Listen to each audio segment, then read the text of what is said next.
Hey everyone, Dogmatic71 here, and welcome to Dogmatic DIY. Today, we're going to start transitioning from Halloween items to Christmas items. As you can see, I have some Christmas tree candle holders, or you can use them as bookends. Got the idea from Johnny A's Woodshop. You can check out his channel. He has some very good videos on woodworking and stuff as well. So today what we're going to do is, out of one piece of 1x4 pine, a 6 foot long, I can make all four of these. And we're going to show you how. And then you can pick your own style and paint, stain, and do whatever, and give them away as gifts or sell them. So let's get started.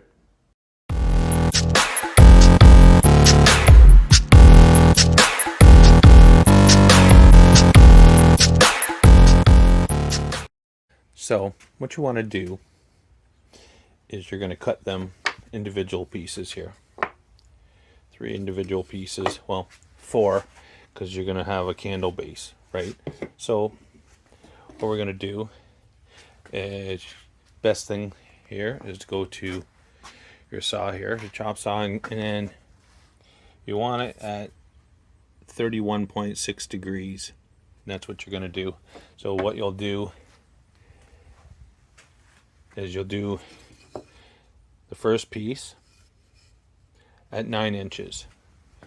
So once you turn it, so let's go, I'll kind of give you an example here. Let me turn the saw, do 31.6 degrees here.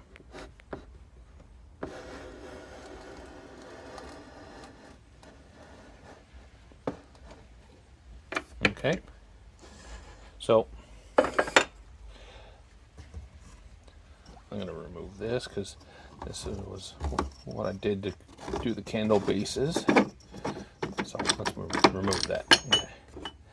So what you want to do is first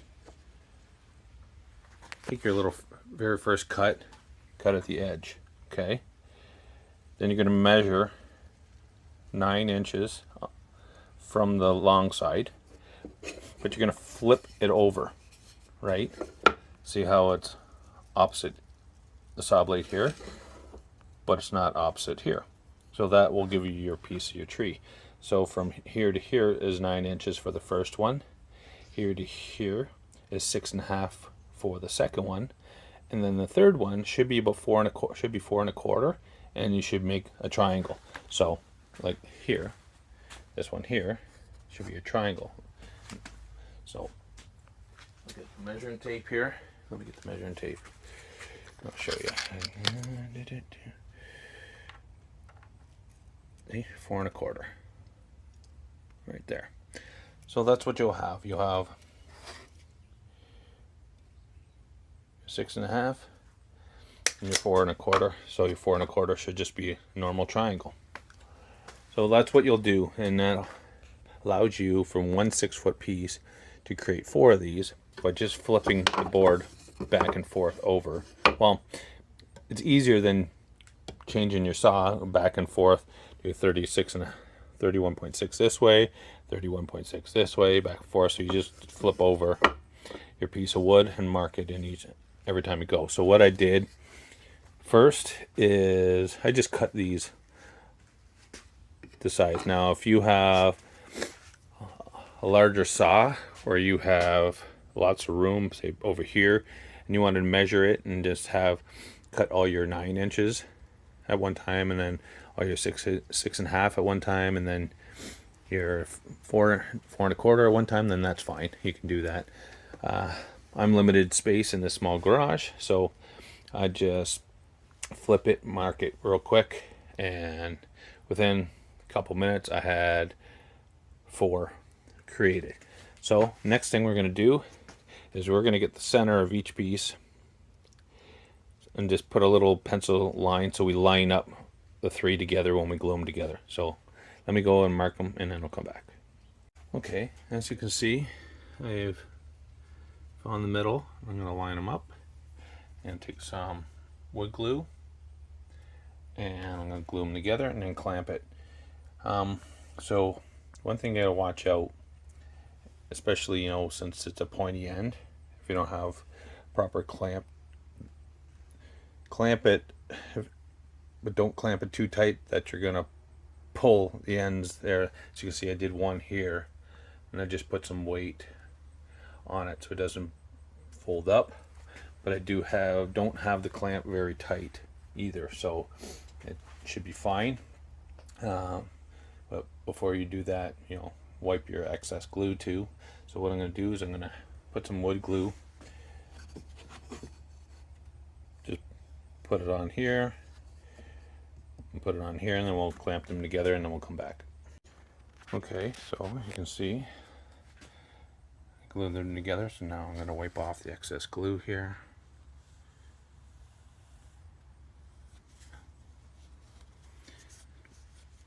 Old rag here.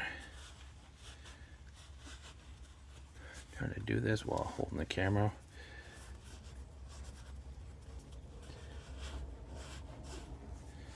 So it's not too tight. There, I'm going to see if I can lift it and flip it on the other side to get the glue off of this side.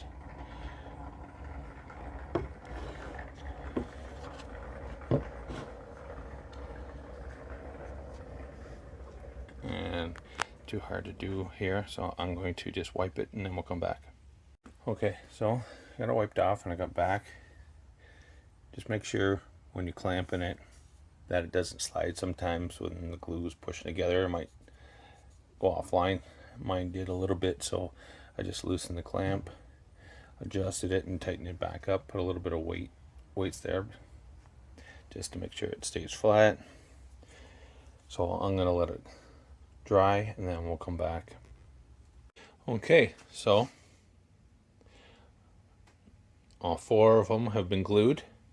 Now you want to check it, you don't want to twist it too hard, but you want to see if you don't want them to fall apart if you're giving them away or you're selling them too easily. So yeah, just kind of make sure that they're glued pretty good.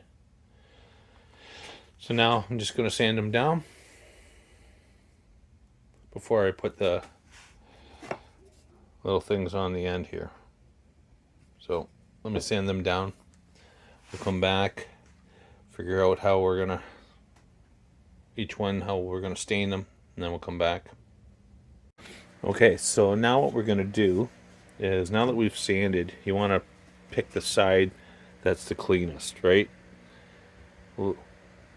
Least amount of I guess blemishes on the wood. So since this is going to be probably my front side where everybody's going to see, we're going to flip it over and then figure out where we're going to, because what we're going to do is we're going to put 2 screws in the back.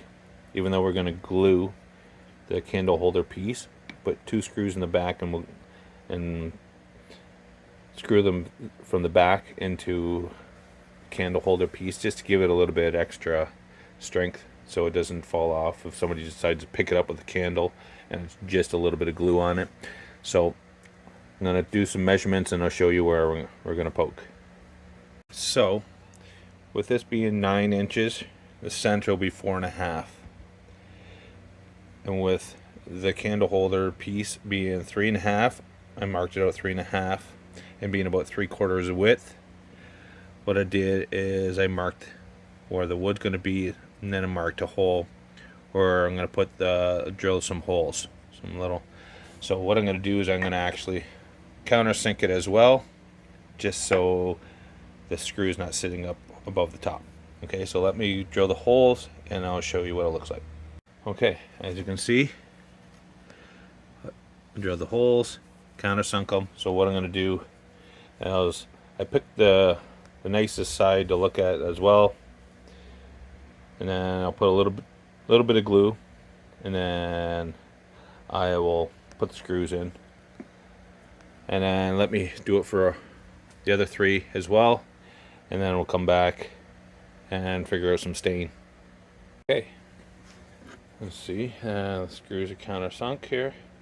Now you can fill it in with wood filler if you want, but it's the back of the tree, so you don't really see it. I used 1-inch nails because the board is about 3/4 inch thick, so You could use 1.5 if you really want to, but you're not going to be putting a lot of weight on this candle holder thing.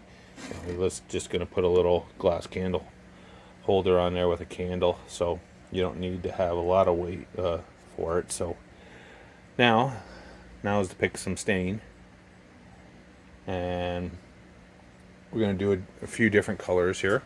So I'm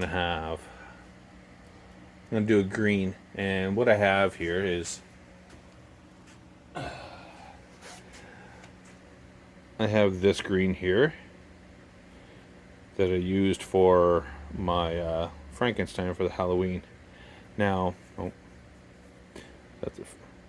doesn't say, oh, sap green, it says right there. So I noticed it's dark, really dark. So what I did is I mixed a little bit of white in with it to lighten it up. And I'll show you what kind of the color is there.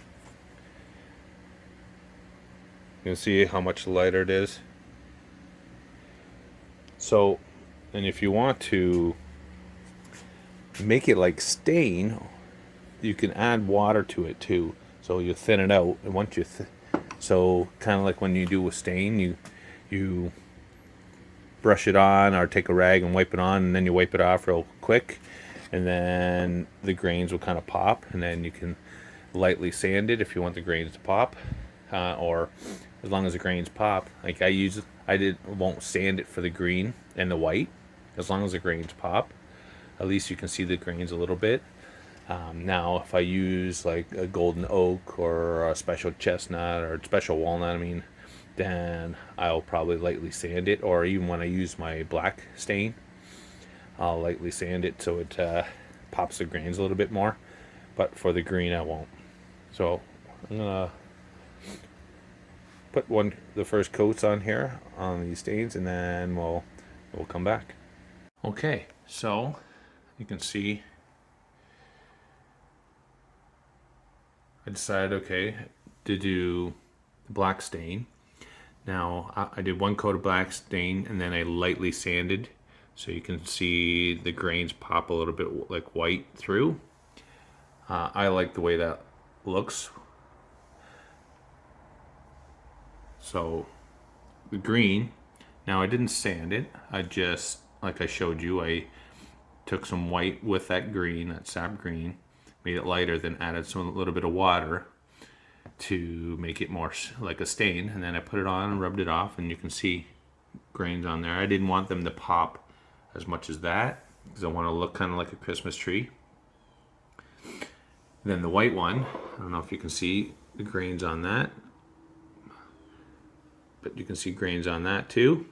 I lightly sanded the edges, but I didn't sand through as well because it's a light pine that's behind it, right? So even if I did lightly sand it, you're not going to get no pops like this. So I did that, and then I did a golden oak on this one. I probably should have did a little bit of treatment. As you can see, it blotched a little bit here. So I tried to lightly sand it away. It looks pretty good, but not great on that. So I'll have to, when I do the next one, I'll have to do a treatment before I put this stain on. You don't get the blotch on the black, you just get the blotch on something like the golden oak and probably the special chestnut. And then what you can go to do is go to your Dollarama and get some nice candle holders and some candles. Now, if you want, you can do a clear glass candle holder and then, put ribbon on it if you want. I really like this because if you can see up closely, there's little dots in there. So what happens is when you light the candle, you can see on the inside, it shines through dots so it looks like it's snowing. So I actually like that better. Now, as you can see, there's two different styles I got. One with the Christmas trees and the reindeer, and one with the reindeer and just more or less normal trees. So if you have any questions, leave in the comment section below. Hit that like and subscribe button. Hit that bell to be notified when I post another video. We'll talk to you later.